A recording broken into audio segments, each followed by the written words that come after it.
Well, it is National Mentoring Month, and that has groups like Promises2Kids reaching out and asking anyone that's willing to play a role in the life of foster kids. For more, we turn to Mark Willis.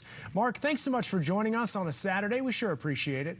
Oh, thank you so much for having me, man. How you doing tonight? Doing just fine. Better that you're here now. And I wanted to ask you just about National Mentoring Month. What does this mean to you personally?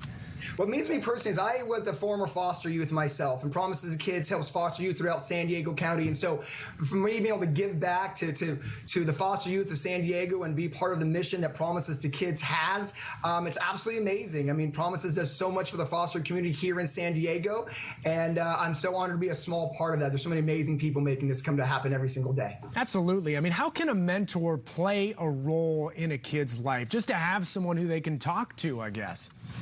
Yeah, you know, what I specifically do with Promises is I'm part of the Guardian Scholars Program. And so a lot of times foster children, unfortunately, don't get adopted. And so what happens is they just kind of age out of the foster care system. So there's a lot of foster care children who go from being 18 years old and kind of like, now what, right? A lot of the things that we take for granted, you know, they don't have the opportunity for. And so the program that I'm within, Promises2Kids, helps these young adults transition in adult life. And the program I'm with really helps them through their college years. Less than 10% of foster children actually graduate from college, and Promises helps them along this journey. So for me, it means a ton, and it's a phenomenal program that Promises2Kids has. Yeah, I mean, you kind of mentioned it there. They get to 18, and now it's sort of a now what attitude. What are the main questions that they come to you with? What are they concerned about?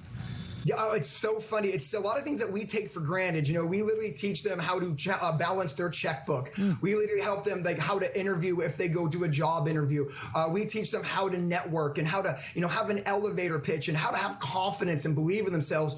Again, a lot of things that, you know, some people who don't go through the foster care system take for granted. And so, yeah, I've some students like, Mark, how do I go through a checkbook? And so it's really things we take for granted that we help them with. I would have to imagine, too, I mean, they get to this point, certainly they've had a long road already, and we all know that adulthood, really, no matter how you've grown up, can be so difficult. I mean, do you find that they're downtrodden, that they need someone to kind of let them know it's going to be okay and that they can succeed in life?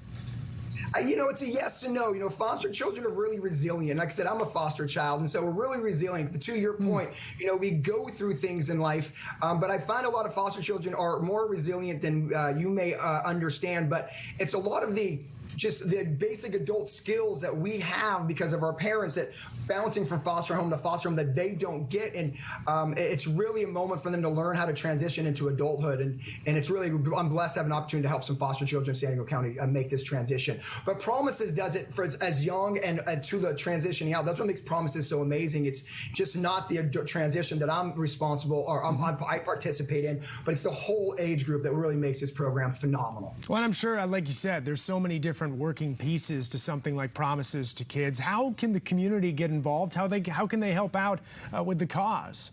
Yeah, you can go to Promises2Kids.org. There's so many different opportunities to help Promises specifically. One is through, obviously, financial donations. 83 cents of every dollar goes directly back to supporting the children, but there's a ton of volunteering options, too. So if money is not something you want to donate, there's tons of opportunities. The men's and women's scholar program. My amazing wife is a mentor to one of the female students, and there's also events that they throw year-round. So just go to Promises2Kids.org and just sign up and figure out how you can just give a little bit of your Saturday or Sunday to some of these children, or donating as little as $10 a month. Everything counts, and foster children really could use the support in our amazing county. Mark, this is such incredible work, what you guys do, and just to hear your personal story and what you're doing with these foster youth. We love hearing it, and obviously we hope everyone else out there is going to consider helping you guys out as well. Thanks for stopping by. We appreciate it.